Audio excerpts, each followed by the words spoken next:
It's out there, it's dangerous, and it affects all of us. Thankfully, there are those who are fighting crime, fighting against those who are committing crime. Not all crime is as severe as some crime, and there's even crime that shouldn't be a crime. There's even crime committed by those who should be fighting crime. And I'm quite sure there's also those who commit crimes that try to stop other crimes. It's all wishy-washy, but it does give for some good movies and series.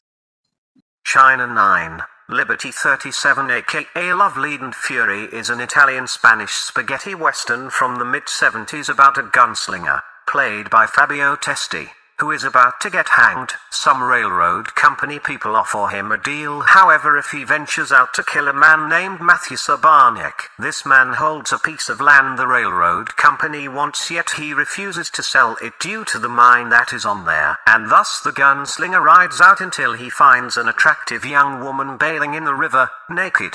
Cause why would you bathe clothed, am I right? Lips are wet. Glances are made. Too bad the woman turns out to be Sabarnik's wife. Oh dear, trouble ahead? Well, I suggest you find out. Chine 9. Liberty 37 is a fine spaghetti western that does the tropes right. You can pretty much guess where the plot is going, but the movie surprises enough to make it worthwhile to check it out. The dynamic between the three people is believable, and you'll be rooting for all of them. Except the railway barons, of course, since they're all scum all the time. The technocrats of the Wild West they are. P2E.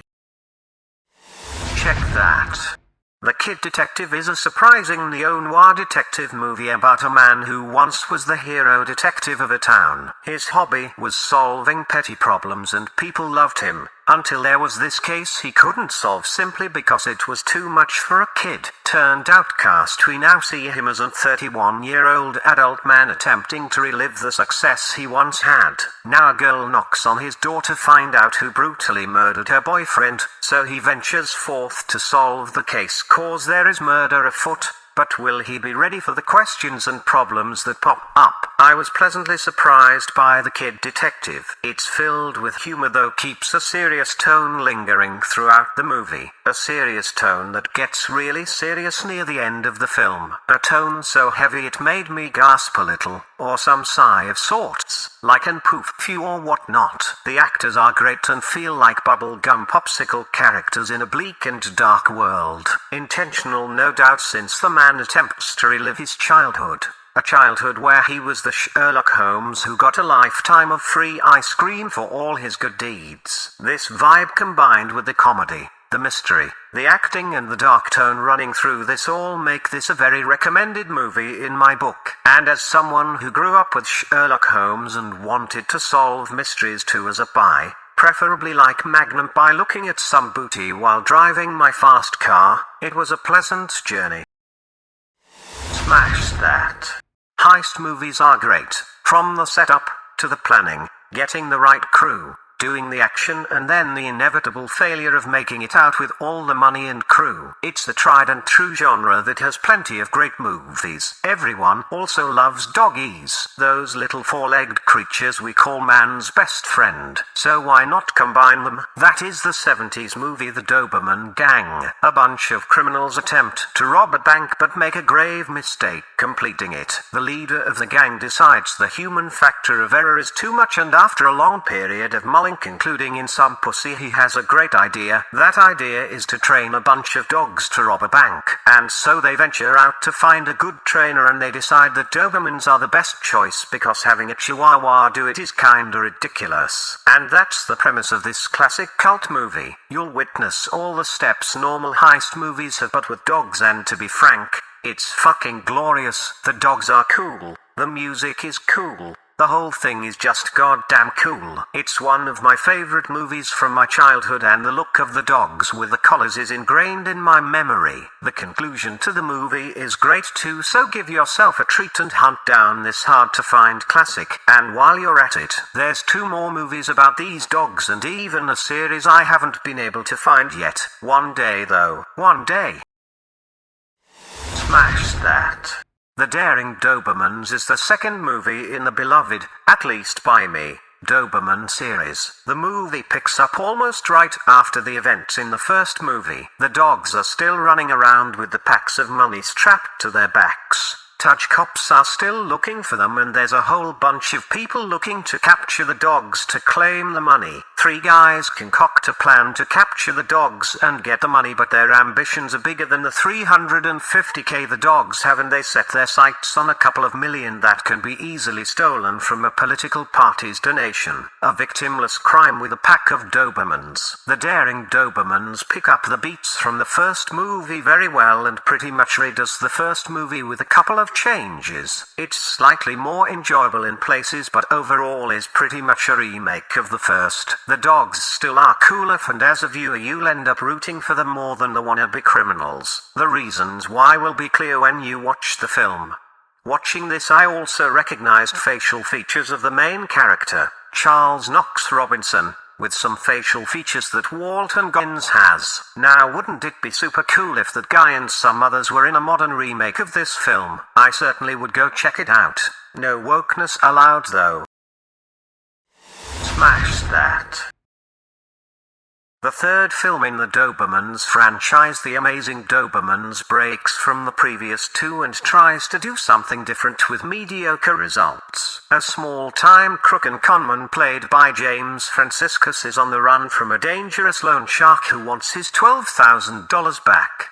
Being the conman he is, he attempts to get that cash in the most deviant way. When he stumbles on a former convict, played by none other than Fred Astaire, and his highly trained Dobermans. Together they eventually concoct a plan while joining a traveling carnival. As you can tell, whereas the previous 2 movies were very much heist films, this one isn't really, in my opinion. There's a whole lot of setup without dogs, and I quite frankly didn't care about any of it. Joining the circus didn't seem like something that needed to be done either, but I guess they wanted to avoid the same old stuff from the previous film. As such, the film is slightly less interesting, and it only got interesting when the dogs did their thing and were allowed to perform the supposed plan, which wasn't a plan per se, as you will see for yourself. I'm just glad they didn't let Fred Astaire dance in this film, because that would be a little too on the nose. As it stands, it's the least interesting and badass Doberman film. Where it not, there is still one film left. Alex and the Dobermans was supposed to be a series with our Dobermans and a kid called Alex. Unfortunately, only a pilot movie was made, and that one simply is nowhere to find. I've spent quite some time trying to track this down, but the only site that offered it doesn't allow purchase anymore. A real shame. One would think that with this internet thing, every single piece of media ever created should be available at all times at some or maybe even no cost. But nah. The corporations are stuck in their old greedy ways and rather not give us stuff if it means that they don't make a profit. If any of you have Alex and the Dobermans, however, feel free to hook a robot up so I can complete this awesome series. Check that.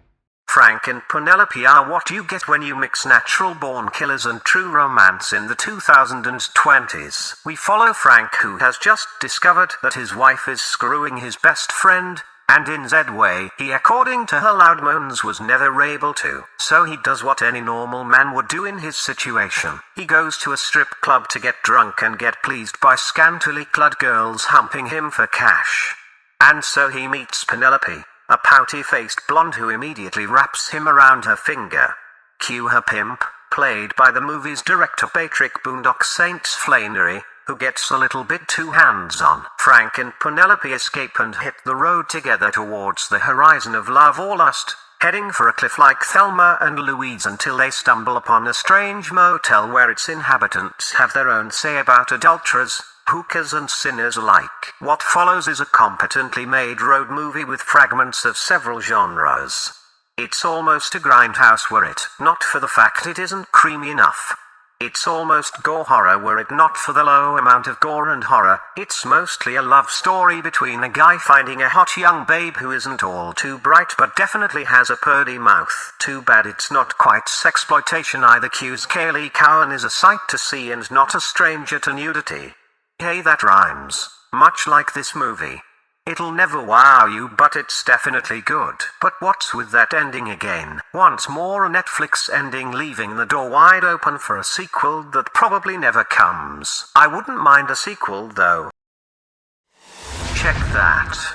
The COVID Killer is an independent movie that is a contestant in one of the worst movies I have ever seen. It's the midst of the pandemic and the city of New York is not only plagued with the deadly 98% survivable virus but also by a masked killer who, as killers do, enjoys killing people by stabbing them with stuff. Masked killed amidst a pandemic. Cue COVID Killer. I thought he killed with COVID, but I guess that was too much even for the makers of this film. Anyways, a cop and his partner are tasked to find the killer and bring him to justice, but it's not that easy, you know. Stuff happens. Crazy stuff happens. Oh my dear lord, does stuff happen? I don't even know where to begin, and it's all badly acted and badly filmed. Let's just start with the score. By some local crapper called J-Dog who claims to be the illest lyricist. Sure, J-Dog, you're all thinking you even come close to the worst mumble rappers. Goddamn, our main character has a shoe collection he loves to show off to the ladies.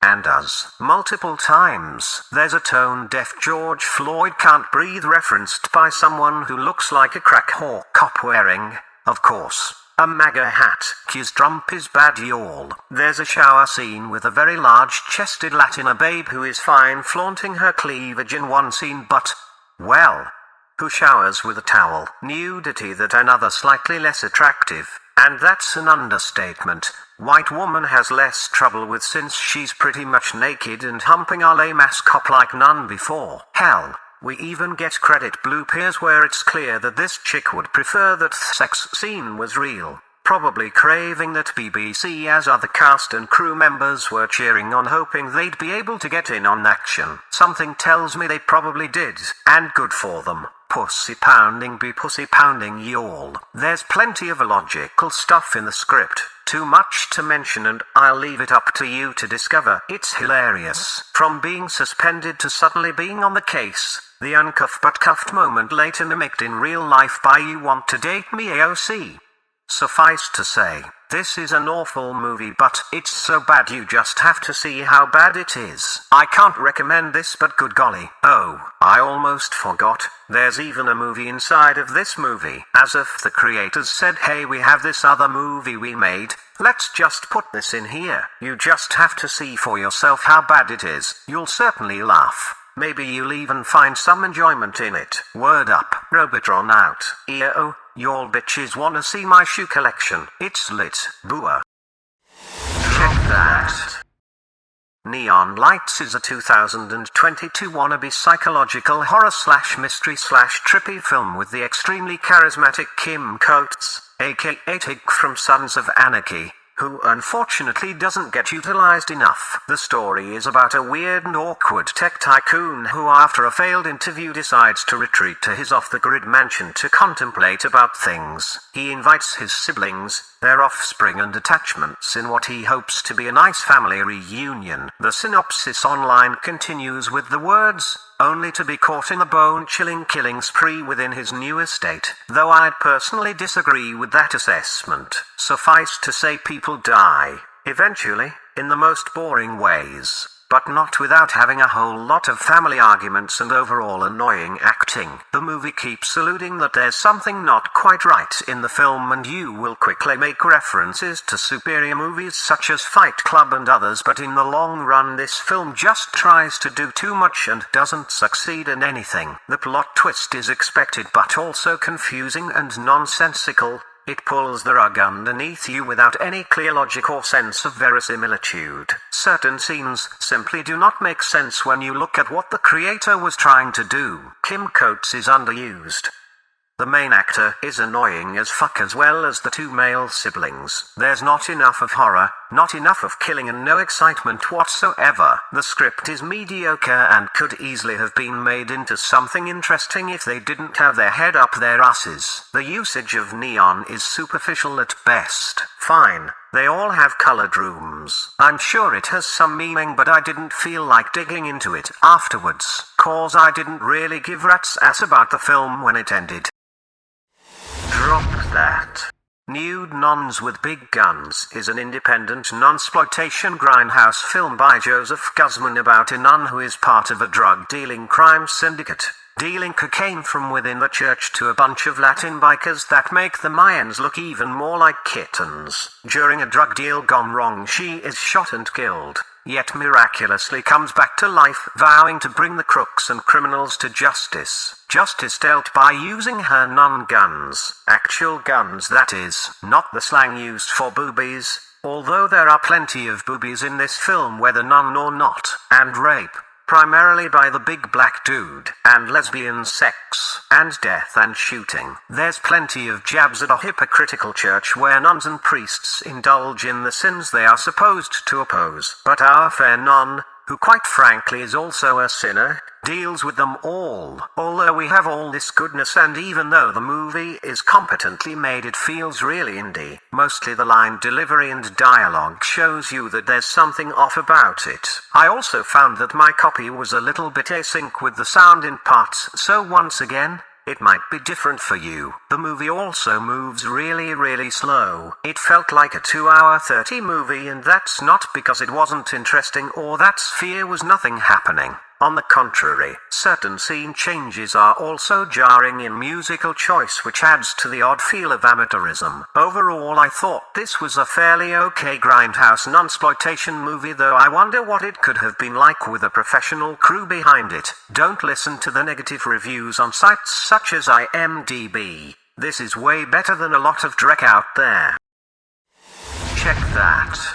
Two Distant Strangers is a politically inspired short film from 2021 that uses the time loop trope to tell a brave and powerful story. A black man, Carter James, played by Joey Badass with the S's as dollar signs, just had a nice night with a lovely lady and decides to leave. Upon exiting the building in order to get home, he gets stopped by a cop, played by Andrew Howard, who is of course white. He suffocates Carter while he utters the iconic words, "I can't breathe." Rings a bell? Yes, this is that type of political movie. Subtlety will ensue, and then Carter wakes up again and experiences the same day over and over again. And here come spoilers. Until the end, when he tries to talk to the cop. Unfortunately, that's not the message the makers of the film want to convey. Talking and being respectful, being human to each other clearly isn't a thing. Sure, it's symbolic about the situation in the United States,